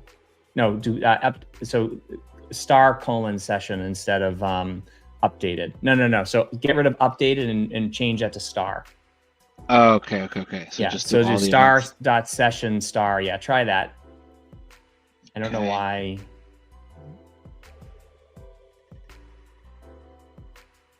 Yep. Why is that filter not picking up for some reason? It doesn't make sense. We got to be doing something wrong. Yep. All right, keep going. I'm going to look it up and figure out why that's not working. Global item data on. Okay. I'll go back here. So cool trick there to respond to events based on data changes. And again, we're tracking when it's the 10th one. I'll just do updated here. And when it's the 10th, I'm calculating distance. Oh. Calculating distance. And how much time? 5 minutes. Oh, I see somebody. Should it be I don't think that. Yeah, the session that I don't think that's right. I'm looking at it. Should just be. It should literally be updated : session star should work. I don't know why that's not working. Okay. Oh no. Wait a minute. But actually Maple is kind of right. So do this. Sorry. So do updated kind of right. Updated : session star : star. That should work. That's what it is. Because it's a all right, try it again. Whew. I really thought it was Come on. Well, yeah, make sure hold on. Go look at it again. It's definitely right. I don't know why. Updated session star : star. That should definitely be right. We are calling it session. We are starting them with session, right? Session pound. Oh, yeah, wait, but I don't think it should still work. I mean, put the pound in there just out of curiosity, but it should still, because the whole point is it's a star, right? So it should work. Yeah, it updated star. Yeah, that should. There's no reason why that shouldn't work. It's fine. Okay. We're getting it. We can filter, but something too. We'll get back to people on this one, and once we figure it out. But I do want to, if we can do some, I do want to import the events, right? Yep. The event. Yeah. Why do I have laptop? Look at that. You imported some weird thing. Yeah. Okay. We do appreciate it, Maple, though, because you're on the right track. All right, so what are you importing events? You already have so events is part of the SDK. So actually you can delete that line and what are you using events for, out of curiosity? You wanted to... I just want to see a quick pub sub. Oh, okay. Right, so it would be if we're not getting a UI, right? But it's if something's subscribed and publishing the coordinates, so it's live loading a map, for example. Right. Okay. So that you would probably use WebSockets for, which you can do as well. But we're not going to be able to do that in 2 minutes. It's probably more complex. So the pub sub is for sending messages between the system, right? So if you want to send an event that then reacts asynchronously, that's what events are for. So WebSockets would be for real-time interaction with people. Okay. With the front end, right? Yeah. So that would be the WebSockets. Yeah. So there would be one. We didn't use events because we're using the database events, right? So we hooked up to those, which is a system to system, right? It's within the same file, but it's system to system. And WebSocket, and it's WSS. So you would be able to subscribe from a UI and publish to this. And what was the spec? What did the spec ask us to do? It said something like every 10 we're gonna update the distance, and what distance are we updating? well, it's calculated, and I wasn't going to get into that math, but with the lat long, do kind of the distance differentiation between 1 point and 1 point, right? So the idea here is, okay, when we did this, we can hydrate. So now we would do that data set event item key to, and this would the set replace the whole object? No, it only, you can, so set will do partial updates for you, right? So if you just want to say distance and something, yeah, like that's why, like when we're doing a partial update with the add, right? Then it, that works as well. So this is why we want to filter too, right? Because we want to make sure that, you know, because we don't want this to keep triggering every single time. We don't want to create an infinite loop, right? But so we would want to put some logic in there to say like, but the counter, oh, well, yeah, it's going to be, yeah. Well, I mean, this would be okay because it's going to, the counter would, it's like still an infinite every loop. Every time you update it, it's going to check. So like what you could potentially do is say, we could say if item.value.counter is that, but also if the item.counter does, so and do event.item.counter does not equal event.prev.item.counter, right? So if it's the same value, we don't want to update it again. You don't need item there, just .counter, I think, right? Isn't that what the we get event.item and then event.prev, right? So yeah, so that should work. Again, I don't know why prev isn't giving you, what is it telling you? Or is it previews? Is it previous? I thought it was just prev. Let me comment this so we don't get in the loop. Do this, get the event. We're getting an error though. There's something not right. Boom, boom. No, we get something broken somewhere. I'm calculating distance. Oh, but I'm not printing the event anymore. But we're out of time. Okay. We did so well. If we didn't spend so much time trying to figure out basic things, then we would have. But so basically so again, actually scroll back up to see what it is prev, right? Scroll back. Oh, it is previous. Okay. All right. That's why. Okay. So, but you see what would happen there. Essentially, you would say, so let's check and make sure that when we get an update, that it is in fact an update. We didn't just update the thing we just updated, so you don't have the the infinite loop there. You'd have to do that anyways. But anyway, so that gives you the ability to listen to those things. And then like if you had a WebSocket, then you could send it to the WebSocket. You could query the WebSockets to say, oh, here are all the WebSockets. Let me send it to all the WebSockets that are listening and so forth. But yeah. So what is Ampt? Is it a new framework? It's not a new framework. We've actually been around. We actually launched last September into production.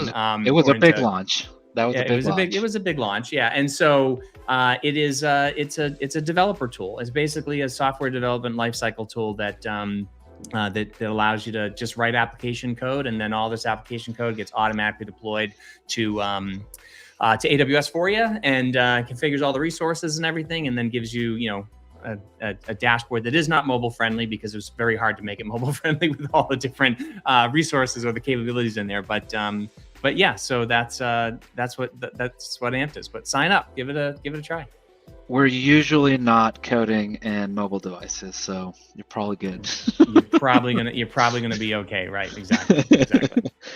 Cool, and I'm probably gonna keep playing around with this and see if I can get the last set of requirements there with actually getting in the map. I'll post the GitHub repo. I'll have it up in public. But this was good. I mean, I'm quite impressed, and the API. I mean, now that I know it, I can get APIs in no time, right? And it's just my coding ability at that point. But the tool is actually doing a lot of the heavy lifting, setting up the API gateway, Lambda functions, all that fun stuff. So that's pretty cool. Yeah. Any last words, Jeremy? No, I mean, I think you have to answer the question you asked originally. Is Ampt really that easy?